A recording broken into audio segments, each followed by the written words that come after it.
ফজরের সময় লাগছে আগুন, আর একটু ঘুমাক, কাঁচা ঘুম। বলবেন বলবেন কথা বুঝে নাই বোধহয়। যে বাবা মারা মনে করে সকালে কিভাবে ডাকি, উঠতে চায় না হুজুর, কাঁচা ঘুম। জোহর পড়তে দেয়, আসর পড়তে দেয়, মাগরিব পড়তে দেয়, এশা পড়তে দেয়, ফজর পড়তে দেয় না। ফজর নিয়ে টেনশন নাই, কেন? বলতেছে ঘুমায় হুজুর। কি করে? আমার কলিজার টুকরা সন্তান ঘুমায় হুজুর। কাঁচা ঘুম কেমনে ভাঙাই?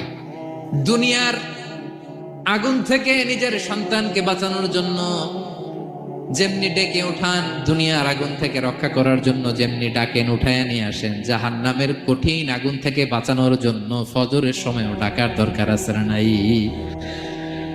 দুনিয়ার আগুনের চেয়ে কমপক্ষে 70 গুণ বেশি তেজওয়ালা। বিষ্ণু বলেন না রকম তুকিদুন, যে আগুন দিয়ে কিচেনে রান্না করো, জাহান্নামের আগুন কিন্তু এই আগুন নয়। জাহান্নামের আগুন দুনিয়ার আগুনের চাইতে কমপক্ষে 70 গুণ বেশি তেজওয়ালা। তাহলে ফজরের সময় ডাকবেন তো ছেলে মেয়েকে, হ্যাঁ, নিজেও পড়বেন, ছেলে মেয়েদেরকেও ডাকবেন। আকিমিস সালাহ। কিয়ামতের ময়দানে সর্বপ্রথম যে জিনিসটার হিসেব আল্লাহ চাইবেন, ওটা কি? সবাই বলেন একসাথে, সেটা কি? বিশ্বনবী ইন্তেকালের আগে বললেন আস-সালাত আস-সালাত ওয়া মা মালাকাত ঈমানুকুম, ও আমার উম্মতেরা নামাজ নামাজ। বিশ্বনবীর রূহু বের হয়ে যাবে, মালাকুল মউত চলে আসলো, এখনই রুহু মুবারক কবজ করে নিয়ে যাবে। অন্তিম মুহূর্তে গোটা উম্মার জন্য বিশ্বনবী যে মেসেজটা ড্রপ দিয়ে গেলেন, সেটার নাম হলো নামাজ। সালাত আস-সালাত।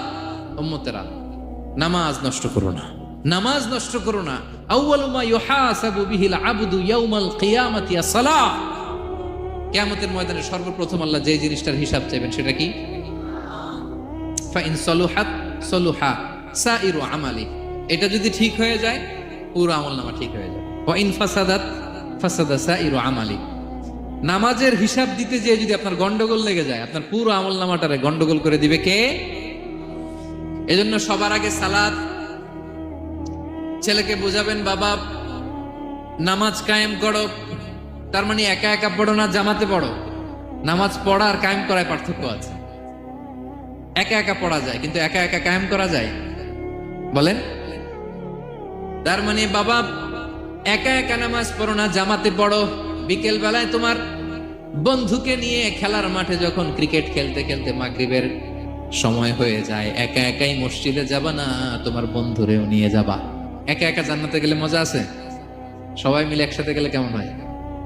হ্যাঁ, সবাই মিলে একসাথে জান্নাতে যাওয়া লাগবে না? তার মানে ছেলেরে বুঝালেন, বাবা একা একা নয়, সবাইকে নিয়ে নামাজ পড়ো বাপ, জামাতে পড়ো বাপ। গোটা সমাজটারে মুসল্লি সমাজ বানাবা, এটার নাম হচ্ছে ইকামাতুস সালাহ। ছেলেকে বললেন আকিমিস সালাহ, ও আমার কলিজার টুকরা বাজান, নামাজ কায়েম করো। বিষ্ণু ঈসা ইসলাম বললেন মুরু সুবিয়ানাকুম বিস-সালাতি ওয়া হুম আবনাউ সাব'উ সিনিন। তোমাদের ছেলে মেয়েদের বয়স যখন 7 হয়, তখন থেকে নামাজের আদেশ করো। ওয়াদরিবুহুম আলাইহা, আর তাদেরকে শাসন করো। ওয়াদরিবুর অনেক অর্থ হতে পারে। শাসন করো, একটু রূঢ় আচরণ করো, প্রয়োজনে মৃদু প্রহার করো। যখন তাদের বয়স হয়ে যায় 10, বয়স হয়ে যায় 10 কিংবা তার উপরে, আমাদের ছেলে মেয়ে আছে বয়স, দেখি কয়জন আছে, দেখি 10 বছরের। হ্যাঁ, দেখছেন? কঠোর হইতে হবে আপনাদের, যদি নামাজ না পড়ে হাত নামান। 7 পর্যন্ত নিয়ে যাবেন সাথে করে। বয়স যখন 7 হয়, বারবার যখন সালাতের কথা বলবেন, সাথে করে নিয়ে দাঁড়াবেন।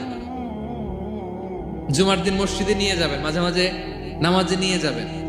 7, 8, 9 এই 3 বছরের ট্রেনিং এ 10 বছর তো এমনি পাক্কা নামাজে হয়ে যাবে, ঠিক কি না? নাকি বলবেন হুজুর আমি তো পড়ি না, আমারই তো খবর নাই।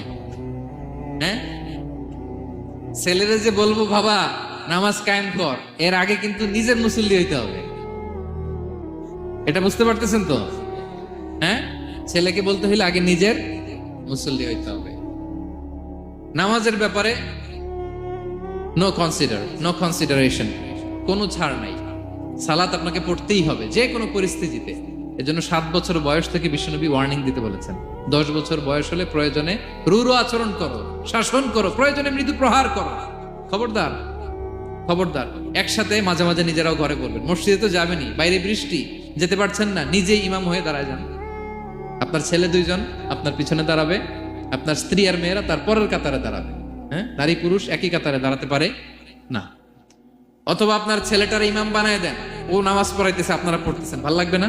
এ family that prays together stays together, ইংরেজিতে একটা কথা বলি, a family that prays together stays together. যে ফ্যামিলি একসাথে নামাজ পড়ে, এই ফ্যামিলি একসাথে টিকে থাকে শান্তিতে অনেক দিন, ঠিক কিনা? এজন্য ঘরে মাঝে মাঝে জামাতে নামাজ পড়বেন, ঘরটারে বরকত দিয়ে পূর্ণ করে দিবে কে? এজন্য সাইয়েদনা লোকমান বললেন, আকিমিস সালাহ, আমার কলিজার টুকরা সন্তান, নামাজ নামাজ নষ্ট করো না, নামাজ নষ্ট করো না। অনেক ফ্যামিলি আছে, অনেক ফ্যামিলি নিজেও নামাজি, ছেলে মেয়েদেরকেও নামাজের কথা বলে, পড়ায়।